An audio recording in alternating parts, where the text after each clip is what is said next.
Wow, এই লিপস্টিকের শেডটা না আমার ভীষণ পছন্দ। কিন্তু তোমার এই লিপস্টিকের শেডটা তো একদম বাজে, একদম ভালো লাগে না তোমাকে। তাতে কি হয়েছে, তোমার পছন্দ নাই হতে পারে, তো তুমি স্কোর করে এগিয়ে যাও না। কিন্তু তোমার তো খারাপ লাগার কথা যে আমি তোমাকে বলছি যে তোমাকে এই লিপস্টিকটা ভালো লাগছে না, তো তোমার তো ডিমোটিভেট হওয়ার কথা, তাহলে তুমি ডিমোটিভেট হচ্ছ না কেন? আমার কথা তোমার খারাপ লাগার কথা।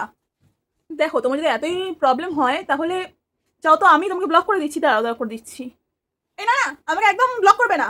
তাহলে আমি তোমার জিনিসপত্রগুলো দেখবো কি করে যে তুমি কি পোস্ট করছো না করছো? তাহলে তুমি কি চাইছো আমার থেকে? আমি ভাবলাম তুমি আমার এই কথাগুলো শুনে এইরকম পোস্ট করা বন্ধ করে দেবে, বা নিজে হয়তো মানসিক একটা চাপ সৃষ্টি করবে নিজের উপর যে কেন আমাকে এরকম বলছে সোশ্যাল মিডিয়াতে, এইসব ভাববে হয়তো। তুমি সব ভাবছো না কেন? Listen ma'am, I really feel sorry for you, but এই পজিশনে বা আমি যেই মুহূর্তে দাঁড়িয়ে আছি এখানে, সেটাতে আসার জন্য না আমাকে অনেক মেন্টালি প্রিপেয়ার্ড হয়ে তারপরে এখানে এসে আমাকে দাঁড়াতে হয়েছে, ঠিক আছে? তো তুমি কি বলছো, কি ভাবছো, সেটা নিয়ে আমি লিস্ট বদার্ড। আমার একটুও ভাবার সময় নেই যে তুমি আমাকে নিয়ে কী ভাবছো এখানে।